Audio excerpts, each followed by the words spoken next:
Hello guys, welcome to class. In today's tutorial, we will be treating beginner's introduction to JavaScript part 1, where you will learn about JavaScript files, what they do and how to create them. And also in the file, we will be treating variable declarations and data types. And I will be using examples, practical examples, to show you how you can use them to build website solutions. So, but before then, we need to initiate our project setup. And for this, I am going to reference my tutorial on the introduction to HTML part 1. Is on my channel. There I taught about how you can set up or initiate your project setup, create a project folder, install the independent development environment IDE, and attach your project folder to your IDE. I touched on all of that, but for the purpose of this episode, I am going to retouch on them. But for comprehensively, you need to go and watch that video, because there are some things I will not touch on it, and you will need them to actually advance in this very tutorial. So now, like in that video, I said that you need to create a project folder. So what I did was, I went to my computer file system and I created a project folder, HTML project folder, and we are going to be using it in this project. This is the folder. Then the next thing I did was that I would install Visual Studio Code as my own preferred IDE. That's independent development environment, where we'll be writing our codes. Now after that, then I went into the IDE. I launched the IDE, I opened it, and I went into it, and I attached my HTML folder, that's my project folder, into the IDE. What did I do? How did I do it? First thing is, I went to this file and I went to add folder to workspace, and I navigated to where I have that project folder. Here, users, then row string. This is where I have this. Let me type it here. Let me type it here. The name here, HTML. Okay, this is it. HTML project. Then I added it to the project folder. You can see that it is now added to the development environment. Now this is our core. This is the core HTML file that we created, my HTML.html. Now if you go to the project file, if you open it, HTML project, you will find the file here. You can see the file. Then we have some image files too that we used in the project.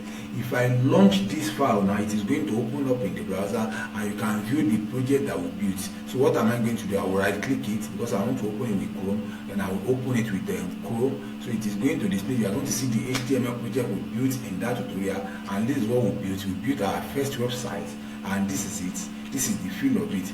Now everything you see here actually came from this HTML file in the body section. So everything you are seeing displayed on the browser is what we actually wrote here.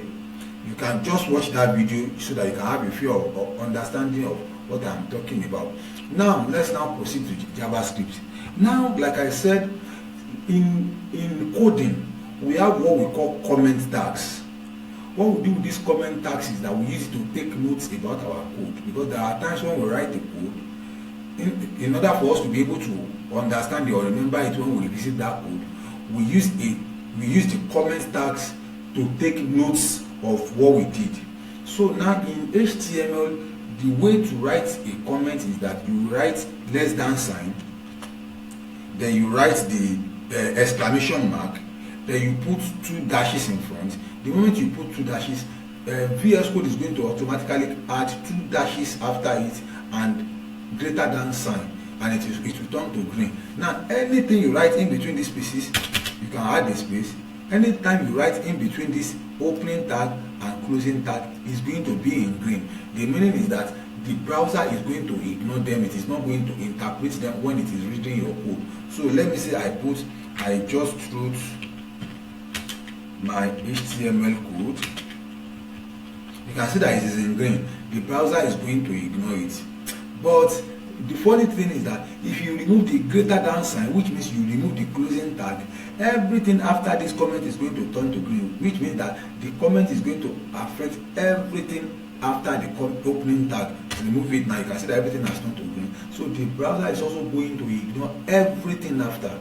So what do you do instead?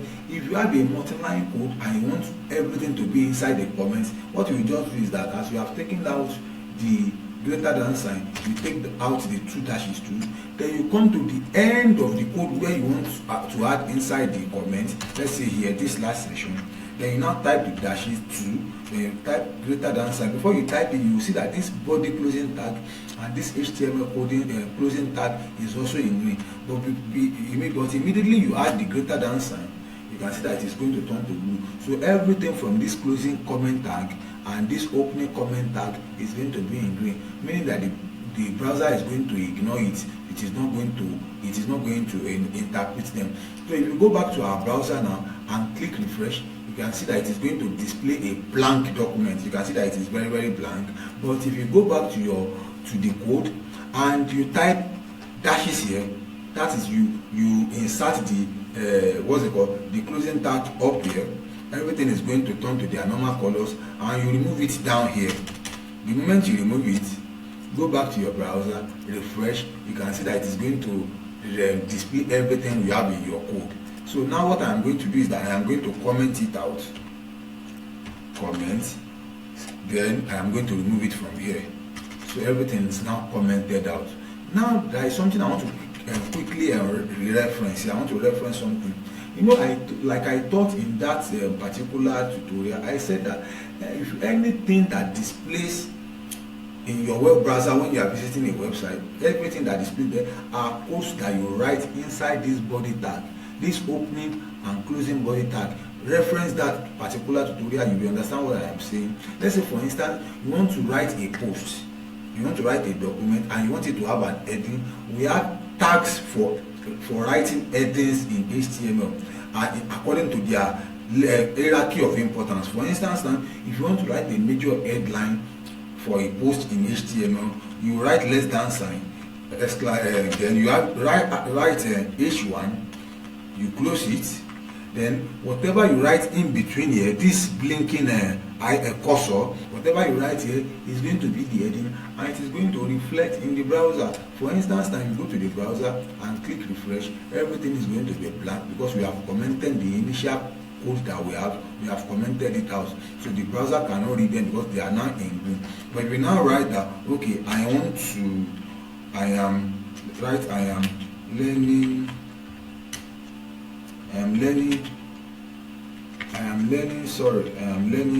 JavaScript programming language.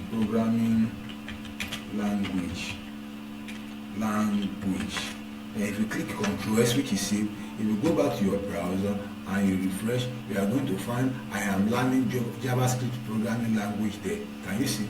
Now, like I also said that if you want to write a paragraph, we have a tag for writing paragraph in HTML, which is less than sign, P, and greater than sign. Then you now write anything you want inside. Okay, this is my first